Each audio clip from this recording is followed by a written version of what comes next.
aussi donné notre propre cœur. Nous sommes déjà dans la victoire. Nous ne combattons pas. Mais nous sommes déjà dans la victoire. Et c'est lui qui combat pour nous. Nous nous soulevons juste la ceinture de victoire. Alléluia. Amen. Voilà l'histoire de David. Quand il a vu Goliath,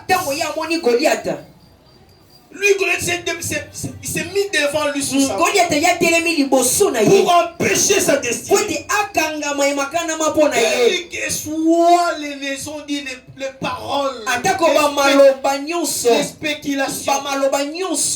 Mais David n'avait pas peur.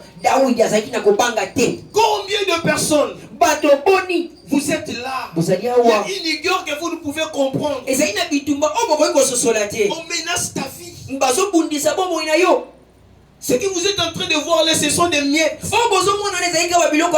y a des grandes choses qui se passent dans toi. Mais le diable te donne juste des miettes. Et quand tu vois ça, tu penses que vous êtes heureux. Ton couple est heureux. Les projets sont heureux.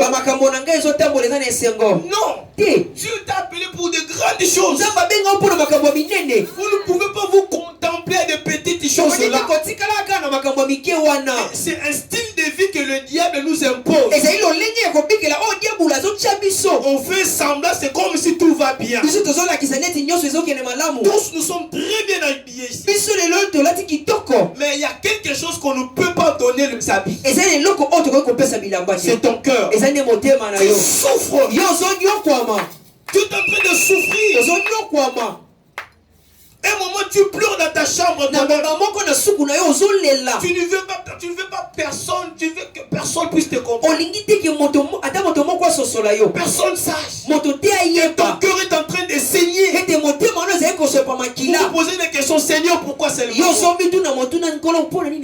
lorsque vous entrez dans vos chambres et vous vous posez des questions. Seigneur, pourquoi seulement moi? Pourquoi seulement ma fille? Laissez-moi vous dire une chose. Il n'y a aucun de tes problèmes. La supériorité de notre Seigneur. Il n'y a aucun de tes soucis qui ne peut même bouger le trône de Dieu. Mais ce qui t'arrive, c'est parce que toi-même tu ne veux pas. Il y a la première des choses que tu dois faire. C'est la conscience. Le diable peut toucher tout ton corps. Même il séduit ton cœur. Mais il ne peut jamais toucher ta conscience. Ça c'est un mystère de Dieu. La Bible dit que mal. Comment le diable a bouleversé le Alléluia. Amen. Et aujourd'hui vous êtes tombé dans une race. Une race qui n'est pas de Dieu. Et aujourd'hui nous souffrons, vous souffrez.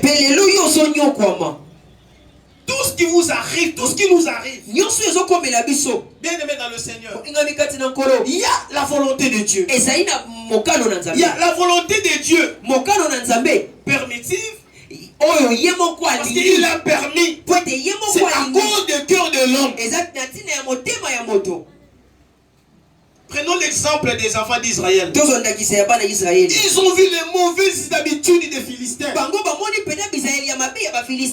les Philistins étaient conduits par un roi. Ils vont adopter cette mauvaise politique. Jusqu'auprès de Dieu.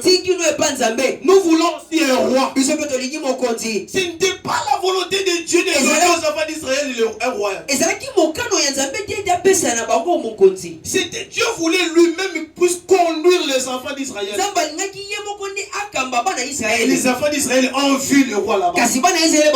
Ils ont commencé à demander à Dieu. Donnez-nous aussi un roi. Et Dieu va aller chercher qui? Un Benjamite. C'est quoi? Il était qui? Benjamite ou Daniel? Mais c'est la volonté permissive de qui? De Dieu. Le cœur des enfants n'était pas tranquille. De la même manière, il y a des choses que nous sommes en train de faire. Et ce n'est pas Dieu qui t'envoie. C'est à cause de l'envie de ton cœur.